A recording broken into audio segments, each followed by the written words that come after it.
હું તમને ગજાનન ગણપતિ બાપાની કથા કહેવા માટે જઈ રહ્યો છું. ગમ ગણપતયે નમો નમઃ, વિનાયક નમો નમઃ, અષ્ટ વિનાયક નમઃ, ગણપતિ બાપા મોરિયા. ગણપતે નમો નમઃ, સિદ્ધિ વિનાયક નમો નમઃ, અષ્ટ વિનાયક નમો નમઃ, ગણપતિ બાપા મોરિયા. ગમ ગણપતયે નમો નમઃ, વિનાયક નમો નમઃ, અષ્ટ વિનાયક નમો નમઃ, ગણપતિ બાપા મોરિયા. ઓમ ગમ ગણપતે નમો નમઃ, સિદ્ધિ વિનાયક નમો નમઃ, અષ્ટ વિનાયક નમો નમઃ, ગણપતિ બાપા મોરિયા. ગણપતિ બાપા મોરિયા. ગણપતિ બાપા મોરિયા. ગણપતિ બાપા મોરિયા. ગણપતિ બાપા સર્વ વિઘ્ન હરસ તસ્મૈ ગણાધિપતયે નમઃ.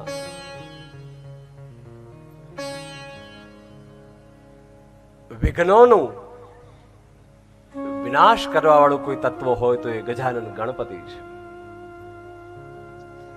કેવી રીતે પ્રગટ થયા? બહુ સુંદર કથા શિવ પુરાણની અંદર કહેવામાં આવી. ગણેશજીની કથા. એક વખત ભગવાન શિવજી તપ કરવા માટે ગયા. હિમાલય પર્વત ઉપર જાઉં છું ભવાની, તમે સંભાળી લેજો બધું જગતને. ભવાની તો ભવાની છે સાહેબ, અનંત શક્તિ. પોતાની સખીઓની સાથે ભવાની કૈલાસ ઉપર એકલા છે. પોતાની સખીઓની સાથે એકલા છે. કેટલોય સમય વ્યતીત થઈ ગયો પણ કૈલાસ ઉપર કોઈ આનંદ, કારણ કે બાળકો ઘરમાં હોય ને તો આનંદ ઉલ્લાસ હોય. તમે જોજો, બાળકો હોય તો ઘરમાં ધમાલ હોય, ધમાચકડી હોય. સખીઓએ કહ્યું કે ભવાની કૈલાસ ઉપર કઈ આપણને ગમતું નથી એકલા એકલા. નાના બાળકો હોય તો કેવું સારું.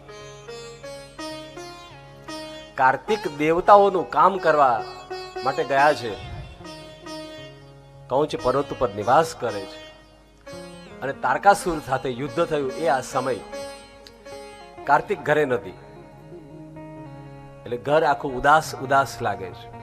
સખીઓએ કીધું, માં એક બાળક ઘરમાં હોય તો સારું.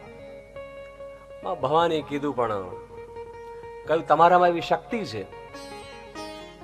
માં, તમે એકલા પણ પુત્ર ઉત્પન્ન કરી શકો.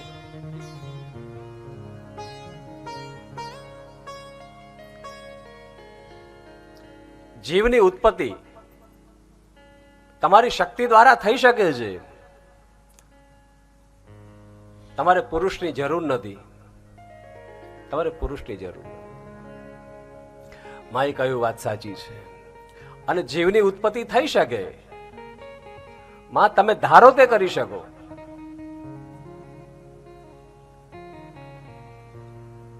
એક સંતાન ઉત્પન્ન કરો.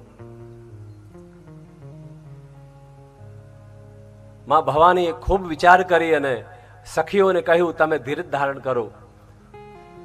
માં ભગવતીએ તપશ્ચર્યા કરી, થોડા દિવસની સાધના કરી. 14 દિવસ સાધના કરી. કેટલા દિવસ? 14 દિવસ સાધના કરી. કયો મહિનો હતો? ભાદરવો મહિનો હતો. ભાદ્રપદ મહિનો ચાલી રહ્યો છે. 14 દિવસની સાધના કરી. માટીમાંથી, પોતાના મહેલમાંથી એક મૂર્તિ, એક પૂતળું તૈયાર કર્યું, એક મૂર્તિ બનાવી અને મા જગદંબાએ સામે મૂકી અને એના અંદર પ્રાણ પૂરવા માટે તેને બેઠા છે. મા જગદંબાએ, આદ્ય શક્તિ જગદંબાએ પોતાના પ્રાણનો સંચાર કરી અને મૂર્તિની અંદર પ્રાણ પૂરવાની શરૂઆત કરી. ધીમે ધીમે કરતા કરતા રોમ ફરકવા લાગ્યા. આંખો ઉઘાડી અને શ્વાસોશ્વાસ શરૂ થયો. ઓમ એમ રીમ ક્લીમ ચામુંડાય વિચે. માની આંખ જ્યાં મળી ત્યાં આંખ ખુલી ગઈ અને બાળકનો જન્મ થઈ ગયો, બાળક પ્રગટ થઈ ગયું અને રડવાનો અવાજ આવ્યો. બાળકના રડવાનો અવાજ આવ્યો. સખીઓ દોડીને આવી અંદર. અરે, બાળકનો જન્મ થયો. લઈને માની ગોદમાં આપી દીધો. માં, આ બાળક, ભવાનીએ કીધું કે અત્યારે આ હિમાલયની અંદર આ બધા જ ગણો જે છે આમનું કહ્યું કરશે એટલે આનું નામ ગણપતિ પડશે, ગણોનો પતિ થશે. અત્યારે શિવજી હાજર નથી એટલે બધા જ ગણો આમનું કહ્યું કરશે અને આધીન થશે એટલે આનું નામ ગણપતિ પાડવામાં આવે. બોલો ગજાનન ગણપતિ મહારાજ કી જય. ગણપતિ થયા. ગણપતિ માં ભવાનીએ કહ્યું, સાંભળો, આ ગણપતિને મેં ઉત્પન્ન કર્યા છે એનું એક કારણ છે. અહીં રાક્ષસો વારંવાર હુમલો કરે છે. તારકાસુર અત્યારે બધાને પરેશાન કરી રહ્યો છે. છેક કૈલાસ સુધી પણ રાવણ આદિ રાક્ષસો આવી જાય છે. કૈલાસ સુધી પણ રાવણ જેવા રાક્ષસો, તારકાસુર વગેરે આવી જાય છે. ત્રિપુરાસુરી રાક્ષસો એ પણ છેક કૈલાસ સુધી પહોંચી જાય છે. આ લોકોનો ભરોસો નથી. કોઈ પણ વ્યક્તિ અહીંયા ના આવે એના માટે ગણેશને બધી શક્તિઓ માએ આપી કે કોઈ પણ વ્યક્તિ અહીંયા આવવું જોઈએ નહીં. જે વ્યક્તિ અહીંયા આવે એટલે રસ્તામાં જ વિઘ્ન કરવાનું અને ત્યાંથી પાછો જાય અથવા એનું મૃત્યુ થાય ત્યાં સુધી તમારે એને જોઈ લેવાનું. અહીં સુધી કોઈ આવવું જોઈએ નહીં. એવો કડક ચોકી પહેરો ભરવા માટે ગણેશની નિમણૂક કરવામાં આવી. ભગવાન ગણેશજી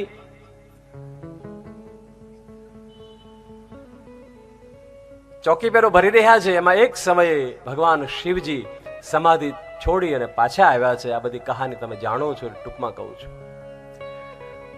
સમાધિ છોડીને પાછા આવ્યા. કૈલાસ શિખર પર ભગવાન ભોળાનાથ આવીને ઉભા રહ્યા. તો ગણેશજી ચોકી પહેરો ભરતા હતા. એણે કીધું, કોઈએ પણ અંદર જવાની મનાઈ છે, કોણ છો તમે? ભગવાન શિવે કહ્યું કે હું આ ઘરનો માલિક છું. ગણપતિએ કીધું, માલિક તો હું છું. મારી માએ મને માલિક પણ આપ્યું છે, તમે વળી નવા માલિક ક્યાંથી આવ્યા? બંને વચ્ચે બોલાચાલી થઈ. બોલાચાલીમાંથી ઉગ્ર રજૂઆત થવા લાગી અને શિવજીને ક્રોધ થયો.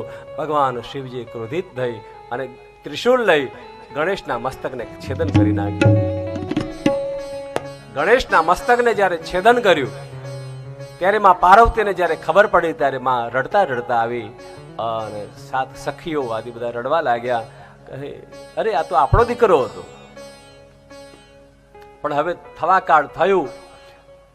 પણ બધા દેવતાઓ આવી ગયા, વિષ્ણુ બ્રહ્મા આદિ દેવતાઓ આવી ગયા અને આવી ભયંકર ઘટના જોઈ માં ભવાની એકદમ આક્રંદ કરી રહ્યા છે. માં ભવાની આક્રંદ કરશે તો જગત વિનાશ પામશે. દેવતાઓએ ભગવાનને કહ્યું, પ્રભુ આને પુનઃ સજીવન કરો. માં ભવાનીએ પણ કહ્યું, જો સજીવન નહીં કરો તો હું પોતે પ્રાણ આપી દઈશ. અંતે ભગવાન શિવજીએ એને પુનઃ સજીવન કરવાનો નિર્ણય કર્યો. ત્રંબકમ યજામહે સુગંધિમ પુષ્ટિવર્ધનમ ઉર્વારુકમિવ બંધના મૃત્યુર્મોક્ષીયમામૃતા. ઓમ ત્રંબકમ યજામહે સુગંધિમ પુષ્ટિવર્ધનમ ઉર્વારુકમિવ બંધનાન મૃત્યોર્મોક્ષીયમામૃતા. મસ્તક લાવો અને ફરીવાર સજીવન કરીએ. પણ નંદીએ કહ્યું કે તમે ત્રિશૂળ દ્વારા આના મસ્તકને તો ચંદ્ર પર મોકલી દીધું. આનું મસ્તક તો છે જ નહીં અહીંયા પૃથ્વી ઉપર.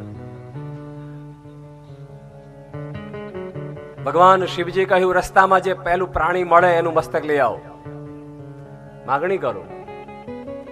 નંદી ભૃંગી શૃંગી ગયા છે.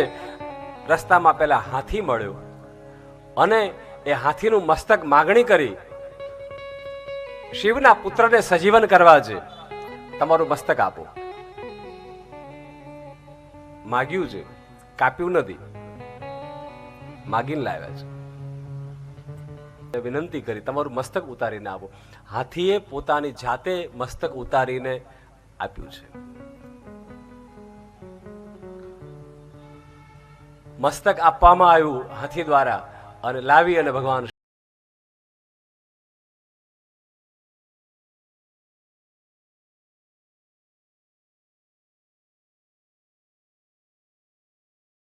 ગજાનન ગણપતિ મહારાજ રાજ કી જય.